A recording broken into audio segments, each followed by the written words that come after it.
Matt Dunning, ultimately with defeat on the night, but you must take a lot of heart out of what you've seen from your boys tonight. Yeah, you can look at it that way. It's always bitter at the onset when we've lost a game of rugby that we genuinely thought we could win, and I think if we take us opportunities and kick us goals, we do win. But that's the game, isn't it? And just spoke to the players then about us sticking real tight together, and we always say to each other we can't stay too high when the highs are high, and we can't stay too low when the lows are low either. So we'll put our arms around each other. We're back in training tomorrow night, and we'll get ready for the Challenge Cup at the weekend. Ultimately, we've gone toe to toe with arguably the two best teams in the league by the bookies rates anyway, so that must give you some heart longer term, as well as how your lads are performing at the minute. Oh, absolutely. They're a very good team, and this is a real difficult place to come. It's an hostile environment, and they're a good side. They play this field particularly well, so we knew we was in for a real big challenge tonight, but we was real confident in our own abilities, and we genuinely believed that we could get the job done tonight. And as I say, that's probably the reason it's so bitter to take, is the fact that if we'd have been the best version of ourselves, I think we're getting on the bus now with 2 points in the bag and on our way home. First half, you really took control when you went ahead. Was there a sense of frustration that you couldn't capitalise with getting more points in that period? No, not really. I think we did a real good job at sticking to the process. They had twice as much ball as we did in the first half, and we just talked about sticking to the process. Staying in the grind, and we knew we'd have to be that type of team to come here and get something. So it wasn't about chasing the scoreboard at all. It was just about sticking to the process.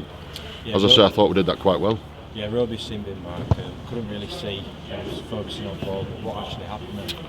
Again, there's a coming together. I don't know. I'm not going to criticise referees and things like that without looking back at it. But I'll have a look back at that on the bus on the way home, and it was a very crucial part of the game. It cost us dearly, and it's one of them. If it's an act of foul play and he deserves it, then we're going to have to wear it, and I'll deal with that. But he assures me that he didn't take him out late, but I'll have a look. So you say that's a big turning point in the game, would you say? It's one of many. It's one of many turning points. Yeah, I think losing Bodine Thompson was a big turning point as well. If you look at the two tries that Featherstone scored late on, they've scored right down the channel where Bodine's been defending it like a rock all night. So that cost us dearly as well. But when you gift opportunities to a quality rugby league team, they get you in the end, and credit to them, they got us in the end. You mentioned, you spoke about in the past, discipline issues. Would you say that's something you need to refresh and have a look at after the last couple of weeks? Again, I'm going to have a look back at the video, because I thought there were some real contentious ones in there. There are some penalties in there, but I thought there was some real, soft ones as well, and almost 50-50s. I don't think we got one of them. So I'll have a look at it, and then I'll take a view from there and speak to the players if I think I need to. And as you say, Dick Patton had a bit of an off night with a boot tonight. If he had got them 8 points, he might have got something for the game.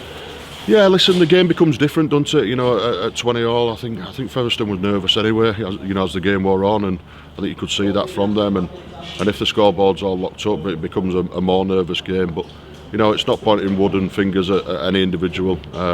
It's a pressure job, is kicking goals, and he's normally very, very good at that. So again, we'll put our arms around Deck, and as a member of the group, and the group's far more important than individuals. Injuries? Any injuries tonight?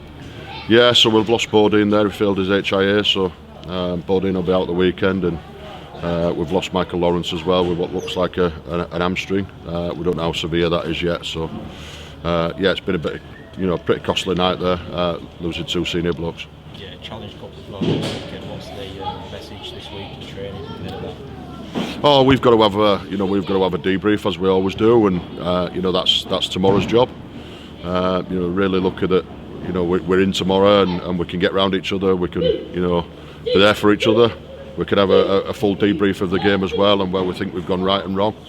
And then when we leave training tomorrow night, as it always is, it's a line in the sand, and we've got a real important cup tie at the weekend, where we've got to respect the competition that we're playing in the Challenge Cup, and we've also got to respect the community club we're playing against in York Acon. So there'll be nobody taking anybody lightly. It's a game that we're treating as serious as we would any other.